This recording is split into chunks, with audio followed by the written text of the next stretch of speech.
Tonight, the high-dollar donations already pledged to the San Francisco Board of Supervisors race next November. Two outspoken CEOs are putting a lot of money behind an effort to oust District 5 Supervisor Dean Preston. Garry is the CEO of Y Combinator, and he said he's donating $50,000 to try to defeat the Democratic Socialist Preston. He said so in these tweets. Elon Musk, CEO of X, formerly known as Twitter, responded in a tweet of his own, saying that he would double that contribution. We talked with Supervisor Preston earlier today, and he says he's not surprised that these two wealthy business leaders are coming after him. I'm the only Democratic Socialist on the San Francisco Board of Supervisors, the first Democratic Socialist elected in San Francisco in 40 years.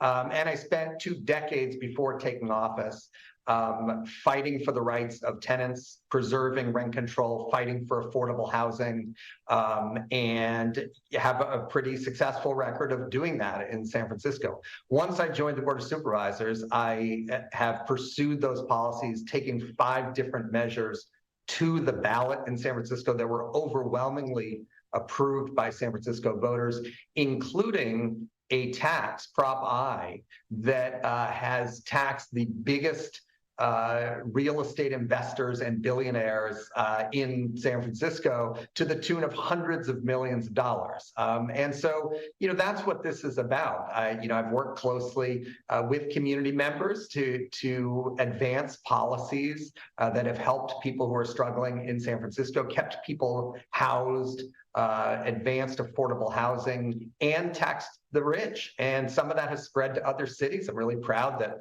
Los Angeles has passed a similar tax modeled off what we did here in San Francisco. And I get it that some folks like Elon Musk, who are extremely conservative and extremely rich, view my office as a threat to their interests and have decided to come after us. Okay, so in addition to committing to that campaign contribution, Musk said that Supervisor Preston was, quote, arguably the person most responsible for the destruction of San Francisco. As we've been reporting, property crime, including car break-ins, continue to plague the city. So we also asked the supervisor today about public safety and police funding. We want the police force to be more effective and to come up with some strategies to do better than a 1% clearance rate, and really to go up the food chain and and target some of the fencing and the other things that are fueling all this. But I've said this before. I mean, the police have a massive budget in San Francisco, a tremendous amount that is wasted annually on exorbitant overtime and other costs.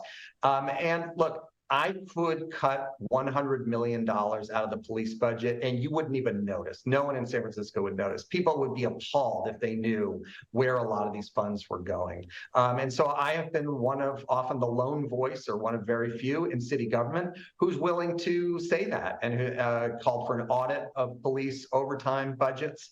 And I think we need to stop just writing $50 million checks all the time to the police department without insisting on accountability. So I'll continue to do that work. I understand that upsets some people, but I think it's really important. And I will just emphasize on this issue that came up yesterday around car break-ins, we've actually been working cooperatively with SFPD. I think we're all on the same page on trying to get that under control. Okay, that political debate we will continue to follow. Okay.